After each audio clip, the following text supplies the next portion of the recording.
moment, you'll hear James Stewart as the six-shooter. Just one of the many fine programs brought to you Sundays on NBC.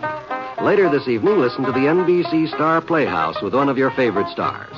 Hear Meet the Press, America's #1 news-making program. And be sure to keep tuned for the dramatic story of communism in America on Last Man Out. It's a wonderful lineup of great programs, all of them heard only on NBC. James Stewart as the six-shooter.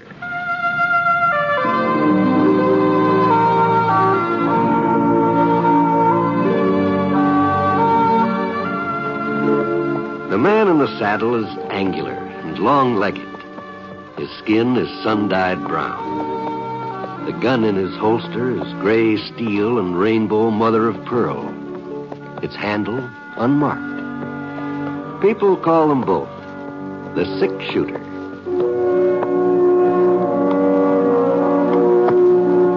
The NBC Radio Network presents James Stewart as the six-shooter, a transcribed series of radio dramas based on the life of Britt Ponset, the Texas plainsman who wandered through the Western Territories, leaving behind a trail of still-remembered legends.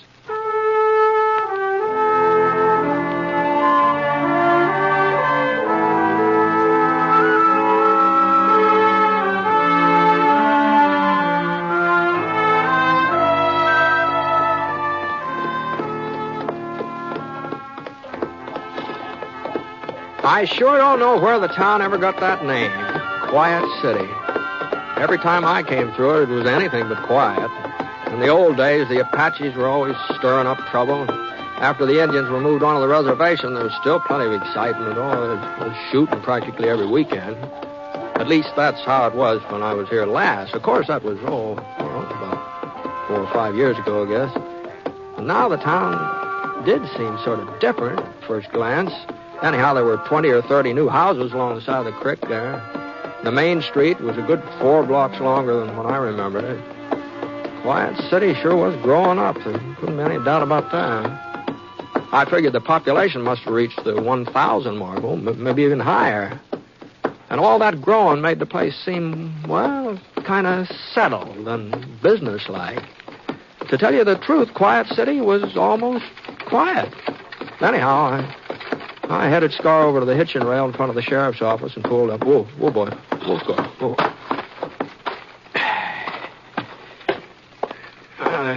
The door of the office was open. Something I can do if you... Britt!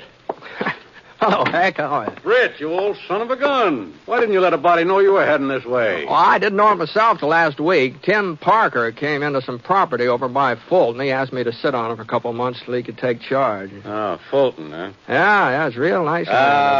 Farming land. Mm-hmm. Well, Tim wasn't certain. That's all there is over that way now. There ain't no more ranches, Britt, just farms. Mm-hmm. Yeah.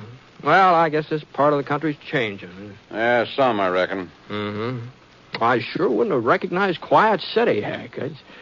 It's not a small town anymore, is it? No, we've done our share of growing. There ain't no doubt about that. Well, more than your share, I'd say. But the people are the same, Britt.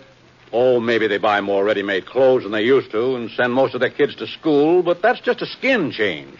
Underneath, they ain't no different. Yeah, still giving you trouble, huh? No, I've got them under a tight rein most of the time. But if I was to turn them loose, well, we'd be right back to where we was 20 years ago. Oh, I don't know about that. Well, I do. Mm-hmm. Well, what I mean is, Britt, you can't expect human nature to start improving overnight, you know. Oh, that's true enough, yeah. But some folks don't see it my way. They think that just because we've got churches and a schoolhouse and a railroad depot, we're like them towns back east, peaceful and half asleep, where all you need a sheriff for is to lock up the Saturday night drunks. Why, back there, they don't even call them sheriffs. They call them peace officers. Well, I ain't no peace officer. I'm a sheriff. And this is still the West. Sure. I just dropped my guard once. That's all I'd need to do. They'd be killing each other right out there in the main street. Yeah, well, I guess you'd be the best judge of that. How's Buzz? How's he? Oh, about the same. Full grown, I'll bet. How old is he now? 20 last birthday. No. Yeah, he's a big fellow, too. 6'3". Oh, well, taller than you are, huh? An inch or so. Uh-huh. You made him a deputy yet? What are you talking about? Well, you always said that when the time came, you were going to fix it so Buzz could just slide right into your boots. Don't you remember that? Yeah, I remember. But sometimes things don't work out the way a man plans. Oh? No, Buzz has got ideas of his own. Crazy fool ideas. I offered him a job working with me, but he wouldn't have none of it. He's aiming to leave Quiet City. Oh, is that so? And you know why, Britt? So's he can go to school. Uh-huh, I say. It ain't as if I didn't see to it that he got his learning. I promised his ma before she died. Promised her I'd see that he was brung up right. And I kept my word, too. I sent him the very first day Jane Weatherby started teaching. And I didn't take him out when he'd learned to just read and write and figure. No, I let him keep on till he got his diploma. I guess that's where I was wrong. I should have took him out before he got too smart for his own good. Oh, now, heck, now. The more education a man gets, the better he's off. I ain't so sure of that. Life ain't in books. How much schooling did you have? Well, a little more wouldn't have done me any harm. You've made out all right, and so have I. So would Buzz if he'd come to his senses and stay here where he belongs. When's he leaving? You know, he was getting his things together when I left the house this morning. Maybe he's going by now for all I know. Oh, no, he wouldn't do that, not without saying goodbye to you. Britt. Yeah? I was just thinking. If Buzz still is here, if he hasn't left yet, maybe you could talk. Oh, now, hold on. He won't listen to me, Britt. No, but if you was to... Oh. Hello, Pa. What do you want, Buzz? Well, I'd like to speak to you if you're not too busy, that is. For a minute, Heck didn't answer. He just stared at the leather satchel in his son's hand. Buzz was a big fellow, all right. Husky, plenty of muscles. But somehow his face didn't match his body, especially his eyes. They were kind of tired looking.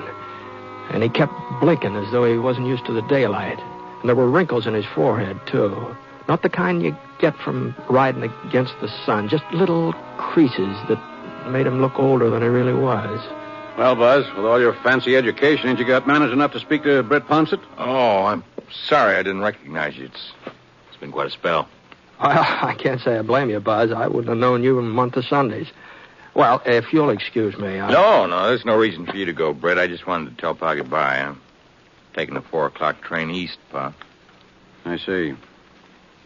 Well, I'll be back someday. That's mighty considerate of you. Well, so long. Just you hold up a minute, young fella. You won't pay no attention to me, I know that.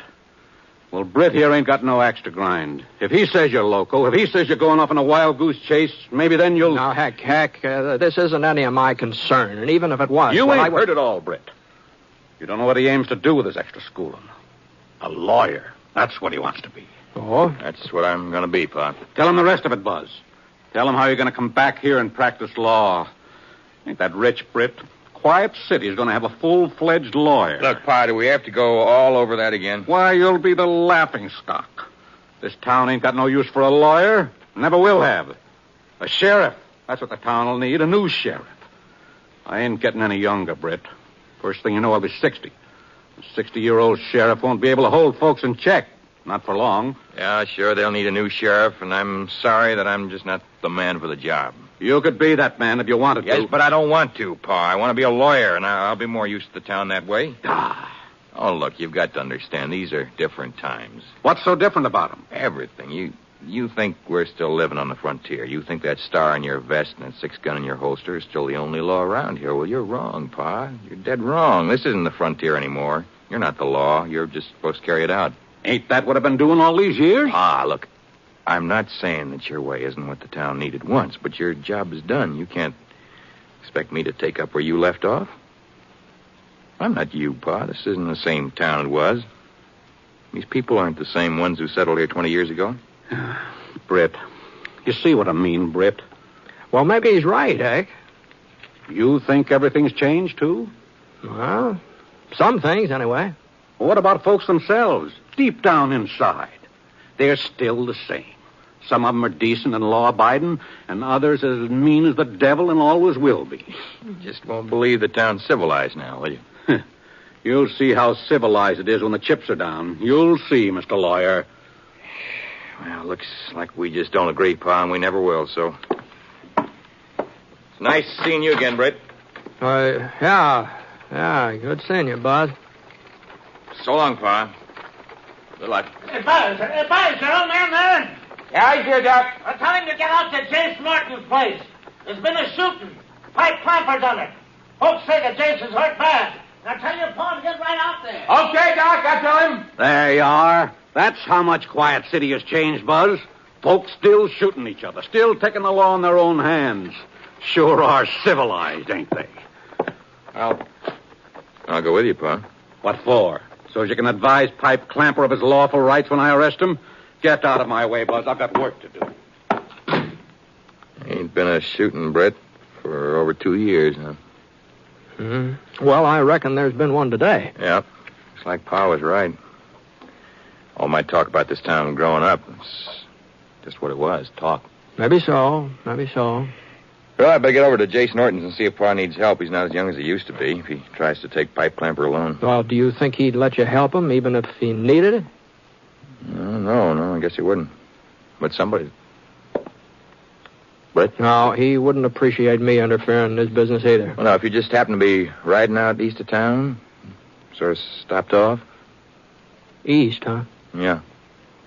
The Norton Ranch is right next to old Miss Bradley's place. Oh, is that so? Mm-hmm. That's so, oh. Well, that's quite a coincidence. Oh? Yes. As a matter of fact, I was figuring on dropping in on Mattie Bradley before I left town. Maybe have supper with her if she invited me. It's getting on toward supper now. Oh, you don't say? Time sure does fly, doesn't it? I had no idea that late.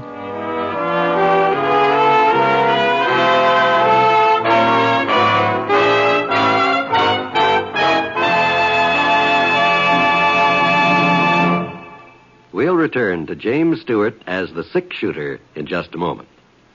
But right now, I want you to hear something that may startle you. At least, I hope it will. It's simply this. Within the next 20 seconds, a fire will break out somewhere in the United States. Lives may be lost, property damaged, homes or buildings destroyed. Yes, there are 4,600 fires in America each day of the year. They kill 11,000 persons and disfigure or severely burn thousands more. By obeying a few simple rules of fire prevention from now on, you and I can protect ourselves and our families from this devastating menace. Rule 1 is an obvious one. Don't smoke in bed or discard lighted cigarettes carelessly. Rule 2, clean out old newspapers, magazines, and other inflammable debris. Rule 3, use only those cleaning fluids which will not burn. And last but not least, be careful with matches. Above all, keep them out of the reach of small children. Remember, it doesn't pay to gamble with fire. The odds are against you every time.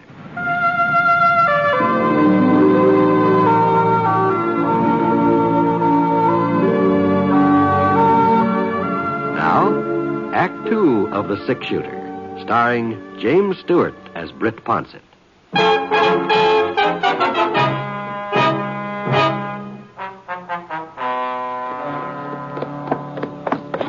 Hack was standing on the front porch of Jace Norton's house when I rode in the yard, and there was a woman sitting on a rocking chair talking to him. Her face was dead white, just like all the blood had been drained out of her cheeks. For a minute or so, Hack just stood there nodding, and then he shifted his weight and noticed me out of the corner of one eye. Come on up, Britt. Easy, boy, easy. I was just on my way over to Miss Bradley's. I thought... This is Britt Ponset, Mrs. Norton. Ponset. I'm pleased to meet you, ma'am. I sure hope your husband is... Jace is dead. Oh, I'm sorry, ma'am. Pipe Clamper murdered him. I seen him do it. I seen it all through the kitchen window. I'm sorry. How did it start, Mabel? They's arguing about some cows that had strayed onto our land. Pipe said Jace was trying to steal them, that he'd fixed our fences so they'd come through. But it wasn't true, Sheriff. It wasn't true. Sure. Jace was aiming to take the cows back. He told me at breakfast this morning I've got to run some of Pipe's cattle back to him. That's what Jace said at breakfast this morning. Hadn't had time to do it yet. Been busy with chores and things. Mare was foaling. Jace hadn't had time, but he was going to take 'em back. He told me so. No. Don't get yourself all upset, Mabel. I heard 'em quarreling out and back, Pipe and Jace. I didn't think nothing of it. Pipe's always quarreling with everybody. You know that. Yeah, I know. And the next thing I knew, I heard a shot.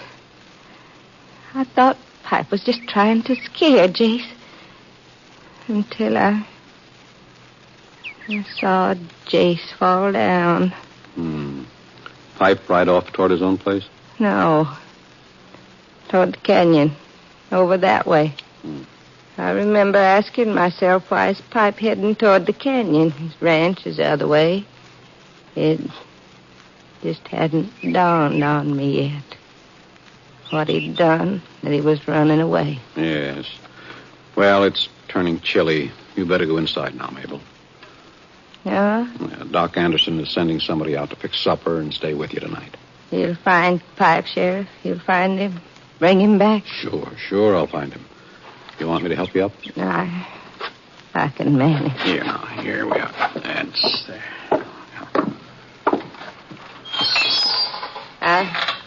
I'm pleased to have met you, Mr. Ponset. Thank you, ma'am. I've heard of you, haven't I? He's the six-shooter, Mabel. Six-shooter? Mm-hmm. Oh, of course, that's why. I'm glad you're here, Mr. Ponset. I'm glad you're going with the sheriff. I wouldn't want Pipe to kill somebody else. Even if he wasn't punished for what he did to Jace. I wouldn't want there to be another killing. I'm glad you're going with the sheriff. Well, looks like I've got me a deputy after all. Well, Buzz was willing to come. Heck, he wanted to. I'd rather have you, Britt. Let's go.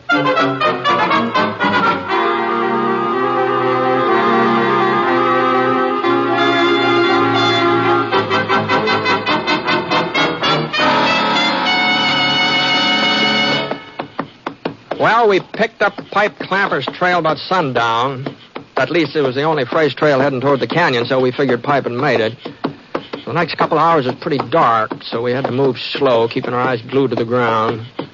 Then along about 8 o'clock, the moon came out, and we could make better time. We were in the canyon now. The way the hoof marks were spaced, we could tell that Pipe's horse was getting tired, and Pipe had to be forced to ride a little easier. Looks like we might be gaining on him, Britt. Yeah. Any place around here he could hole up? An old trading post about a mile ahead. Been deserted since the Indians moved south. He could be there.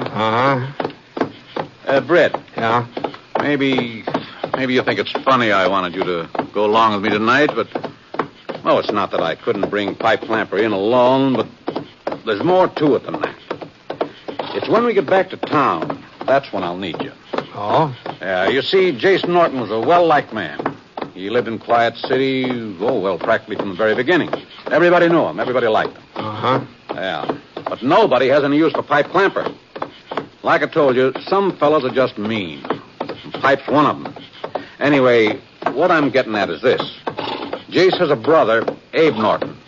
And he'll be fighting mad when he finds out what happened today. He'll be killing mad. And the whole town will go along with him. Mm-hmm. You mean they might try and lynch Pipe? Huh? They'll try. Well, you can't be certain of that, Hank. I know the town, Britt. There hasn't been any trouble for 2 years. And that's a long time. A lot of pressure builds up in 2 years. Now, Jace's murder, that'll set folks off. I hope you'll be willing to give me a hand. Well, you know I'll do what I can, Hank. It's him, Britt. He's up there behind the tree.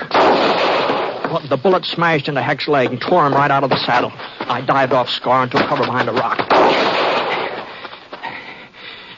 There was a clump of trees hanging to the side of the canyon about 100 yards ahead.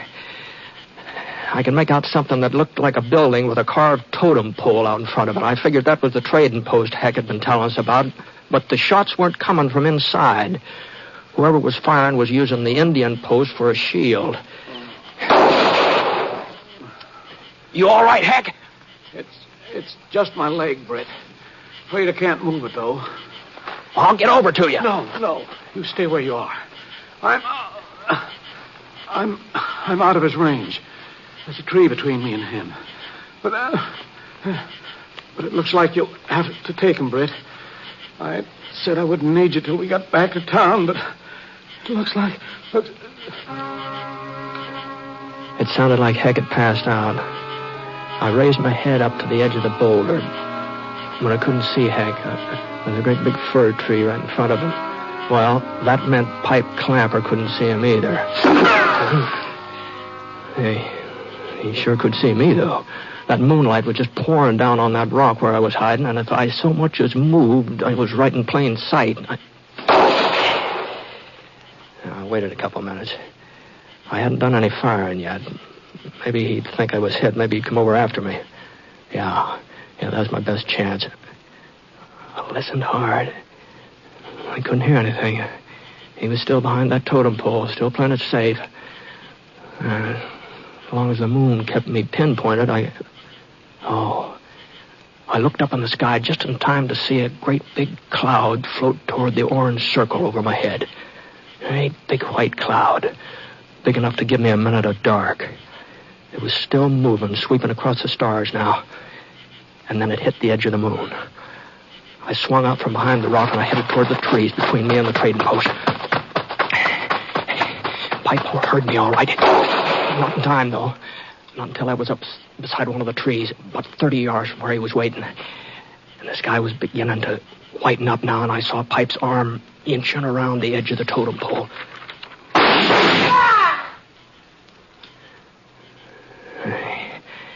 I knew a slug in his arm wasn't going to be enough. I pushed up on my haunches, and I ran forward. He raised his gun, ready to get off another shot. I twisted to one side and let fire. His shot was close, but he missed me. Well, I hadn't done much better.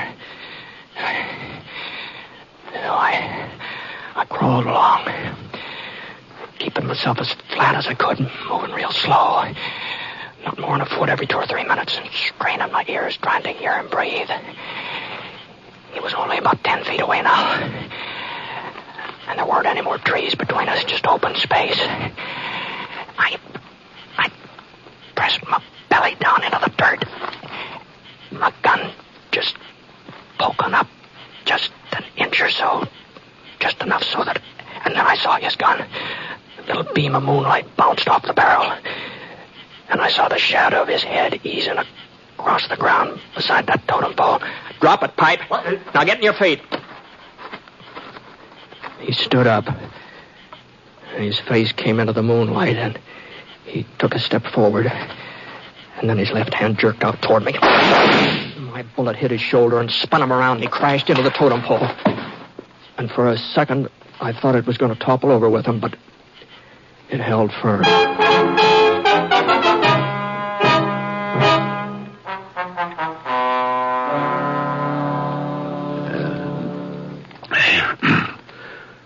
What? Britt. Good morning, Hank. Morning. It's almost noon, as a matter of fact. Doc Anderson said you ought to be coming to about now. Oh, my leg. No, it's going to be all right. It'll be all right. Doc says for you just not to fuss about it. It'll be all right. Yeah. Thanks for bringing me home, Britt. I don't know how you managed, but... Oh, Pa. How you feeling? Fine, Buzz. Just first rate. I see you didn't leave town. Nope, didn't leave. Well, I guess maybe what Pipe done wasn't all of the bad. Not if it brung you to your senses. It's something, anyhow. You killed him, huh, Britt? No. He's kind of worse for wear, but he'll be patched up in time for a trial. Well, where is he? The doc's looking after him. You mean he ain't in jail? You mean nobody's guarding him but Doc Anderson? Well, we weren't very worried about him running off. That ain't what I'm talking about. Britt, I told you what had happened. I told you what Jace Norton's brother would do. Oh, that. Well, you see, Heck, Abe Norton's already been around. He's gone back to his ranch now. Gone back? Mm-hmm. Well, you see, folks just wouldn't pay any attention to him. Sure, they all feel real bad about Jace, like you said they would, and they all think that Pipe deserves a hanging, but they're pretty convinced that's what the judge will give him. The judge?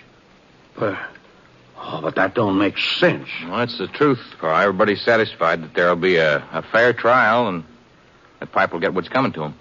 Why, Why, in the old days, they wouldn't have stood still not for 5 minutes. Mm-hmm. Well, I guess these aren't the old days. Then Buzz was right. That talk about Quiet City being civilized. Don't fret yourself about it now, Pa. Oh, it just don't seem possible. This ain't the same town. These folks ain't the same. What happened to them, Britt? Oh, I don't know. I guess maybe a town grows up just like a person, Hank. And I guess maybe you had something to do with it, too. Me? Mm-hmm. You see, somebody taught him to respect the law and to try to live up to it. And if it wasn't you, I sure don't know who it was.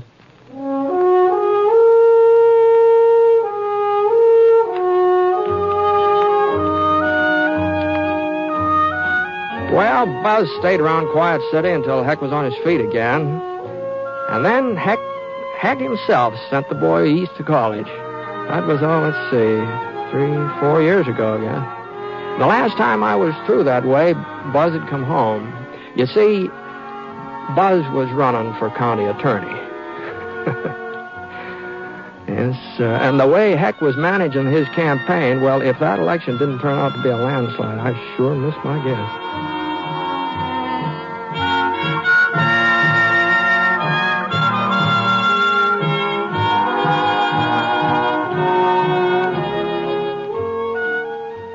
Until recent years, misconceptions prompted many to feel that a diagnosis of heart disease was a death sentence. But today, thanks to medical science and the educational work of your Heart Association, we are learning that most people with heart disease can work and lead happy lives. But the real answer to heart disease lies in heart research and community heart programs, which can be expanded through your continued support of the Heart Fund. This is not only Valentine's Day, but it's Heart Sunday. So make it a point to give to your local Heart Association now. And remember, when you help your Heart Fund, you help your heart.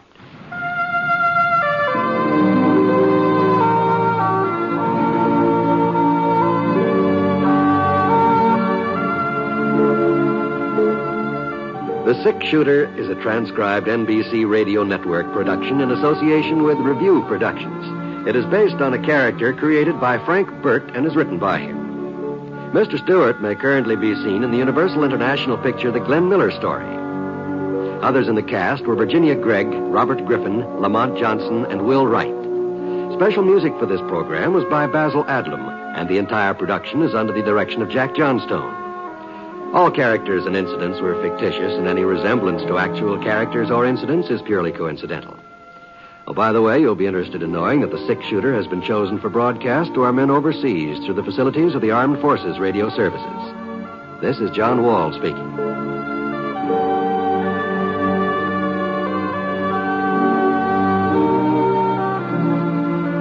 Listen to Jan Murray in Sunday at Home on the NBC Radio Network.